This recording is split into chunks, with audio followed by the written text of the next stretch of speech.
Goeiedag. Ek nooi jou uit om saam met my stil te word in die Here se teenwoordigheid. Ons fokusteks vir vandag is Lukas 22 vers 46b. Lees dit stadig en aandagtig saam met my. Staan op en bid sodat jy nie in versoeking kom nie. In Getsemane speel gebed 'n baie belangrike rol. Jesus wys in sy eie oomblikke van krisis en nood, die rol wat gebed kan speel in sulke moeilike oomblikke.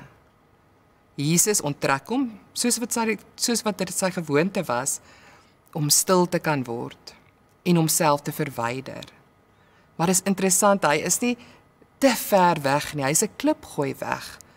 Nie te ver buite die bereik van sy vriende, sy ondersteuningsnetwerk nie.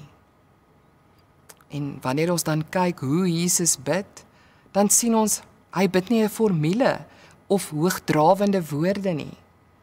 Maar Jesus bid rou en eerlike gebede. Hy bid alleen, maar vra ook die gebed van ander. Hy bid nie net een keer nie, hy bid meermalig. Jesus wys met hierdie gebede hoe afhanklik hy van in hierdie oomblik van nood van God die Vader is. Jesus demonstreer aan ons en sy disippels wat gebed is en watter bron van krag dit vir hom is. Dat dit 'n veilige spasie is waar hy, die Seun van God, broos kan wees. Hierdie is nie 'n teoretiese les of verduideliking van gebed met formules en 3 stappe nie. Jesus demonstreer hoe God se nabyheid, sy liefde, bemagtiging is en dat hy dit beleef in gebed, dat hy God se versterking in gebed beleef. Die disippels kan in hulle eie oomblik van pyn egter nie oplet wat Jesus hier met sy voorbeeld leer nie. Hulle hoor nie regtig sy oproep nie, hulle aandag is nie by hierdie kritiese indiensopleiding nie. Jesus is nie net 'n voorbeeld vir sy disippels oor hoe gebed mense in hul oomblikke van krisisse kan dra nie, maar hy gebruik die situasie om hulle te leer en gee 'n kort en kragtige instruksie. Eerstens nooi hy hulle uit om die teenoorgestelde te doen as wat hulle besig is om te doen. Hy vra, staan op. Dit vereis weer eens dat hulle moet wakker wees. Om op te staan is aktief. Kyk wat om julle aangaan. Gee aandag. Gebed is in hierdie geval nie passief nie. Jesus nooi hulle uit om oor te gaan tot aksie. Staan op. Richard Foster stel dit so mooi as hy sê, prayer is not a passive activity, but an active engagement with the divine.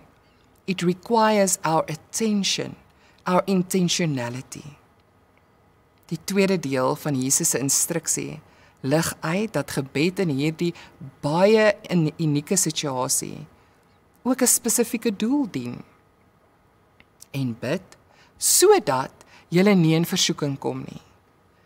Gebed word 'n manier vir die disippels om teen die versoeking te baklei, om nie oor te gee aan hulle moegheid en hartseer nie. Versoeking is altyd egter, as ons moeg en swak is, soveel erger. Maar ons is nie uitgelewer aan die bose nie. Ons het 'n wapen tot ons beskikking, gebed. Gebed word 'n manier om te baklei teen die impuls om eerder uit te check, om eerder weg te tree wanneer ons moeg voel en wanneer ons swak voel en wanneer ons oorweldig voel. Maar hierdie aktiewe gebed is daar om die disippels te help om hul aandag tog te midde van hulle droefheid te hou op wat God besig is om in hulle midde te doen. Gebed help hulle om self teenwoordig te bly vir die God wat by hulle teenwoordig is. Gebed help hulle om die verlossingswerk vir hulle self en die wêreld raak te sien, om verby hulle droefheid te kyk en die hoop wat God bring te kan sien. God wil die disippels se gebed in Getsemane gebruik om hulle oë oop te maak vir wat werklik aan die gang is. Jesus se uitnodiging is gelaai met 'n bepaalde dringendheid. Die disippels moet dit nie mis wat in hierdie oomblik op die spel is nie. En God gee ons gebed om ons geestelike oë oop te maak vir dit waarmee hy op so 'n wonderbaarlike manier besig is. Gebed maak ons bewus van God se goedheid. Jesus betrek hulle by sy verlossingswerk deur aan te dring daarop dat hulle saam met hom moet bid. Die disippels het 'n geleentheid gehad om Jesus self te bedien deur hulle gebed.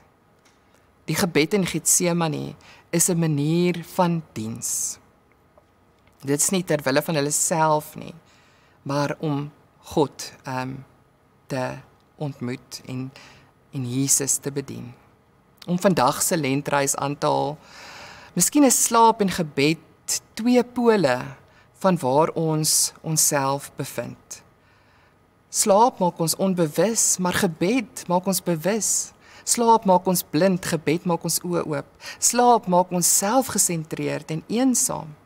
Gebed fokus ons gedagtes op die een met wie ons in 'n wonderlike verhouding staan. Ek nooi jou uit om daarom hierdie wonderlike eensin gebed saam met my te bid. Here, ek vra dat U my bewus sal maak van U liefde en werk in my lewe. Amen.